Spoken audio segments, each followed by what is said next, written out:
As we mature and develop our own values and standards, or absorb them from others, the issue of personal integrity assumes increasing importance in our self-assessment. Integrity is the integration of ideals, convictions, standards, beliefs, and behavior. When our behavior is congruent with our professed values, when ideals and practice match, we have integrity. When we behave in ways that conflict with our judgment, we lose face in our own eyes. We respect ourselves less. If the policy becomes habitual, we trust ourselves less, or cease to trust ourselves at all. At the simplest level, personal integrity entails such questions as, am I honest, reliable, and trustworthy? Do I keep my promises? Do I do the things I say I admire and avoid the things I say I deplore? Am I fair and just in my dealings with others? Integrity means congruence. Words and behavior match. There are people we know whom we trust and others we do not. If we ask ourselves the reason, we will see that congruence is basic. We trust congruency and are suspicious of incongruency. There are men and women who others trust. Why? They keep their word. They honor their commitments. They don't just promise to stick up for their people, they do it. They don't just preach fairness, they practice it. They don't just counsel honesty and integrity, they live it. If I act in contradiction to a moral value held by someone else but not by me, I may be right, or I might be wrong, but I cannot be faulted for having betrayed my convictions. If, however, I act against what I myself regard as right, then I act against my judgment. I betray my mind.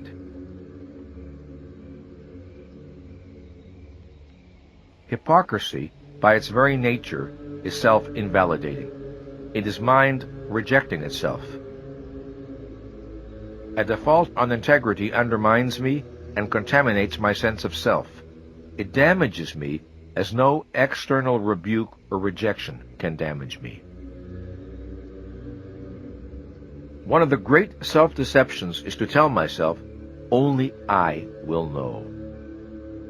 Only I will know that I am a liar.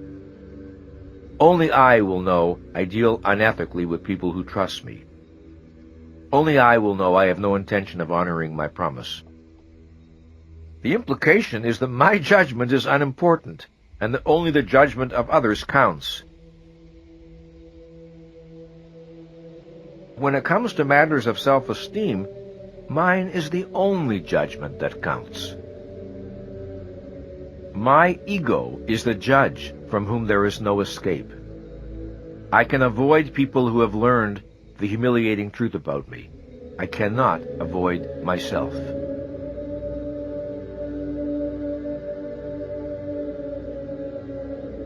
Most of the issues of integrity we face are not big issues but small ones. Yet the accumulated weight of our choices has an impact on our sense of self. People greatly underestimate the self-esteem costs and consequences of hypocrisy and dishonesty. They imagine that all that is involved is some discomfort, but it is the spirit itself that is contaminated.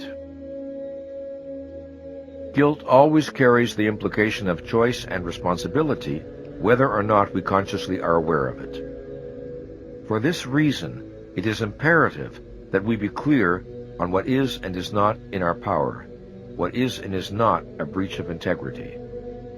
The protection of self-esteem requires a clear understanding of the limits of personal responsibility. Where there is no power, there can be no responsibility. And where there is no responsibility, there can be no reasonable self-reproach. Regret? Yes. Guilt? No. Generally speaking, 5 steps are needed to restore one's sense of integrity with regard to a particular breach. 1. We must face and accept the full reality of what we have done without disowning or avoidance. 2. We seek to understand why we did what we did. We do this compassionately, but without evasive alibying. 3. If others are involved, we acknowledge explicitly to the relevant person or persons the harm we have done and convey our understanding of the consequences of our behavior. 4. We take any and all actions available that might make amends for or minimize the harm we have done. 5. We firmly commit ourselves to behaving differently in the future. Sometimes we try to make amends without ever owning or facing what we have done, or we keep saying, "I'm sorry," or we go out of our way to be nice to the person we have wronged without ever addressing a wrong explicitly. Or we ignore the fact that there are specific actions we could take to undo the harm we have caused. Sometimes, of course, there is no way to undo the harm, and we must accept and make our peace with that. But if we do not do what is possible and appropriate, guilt tends to linger on. When guilt is a consequence of failed integrity, nothing less than an act of integrity can redress the breach.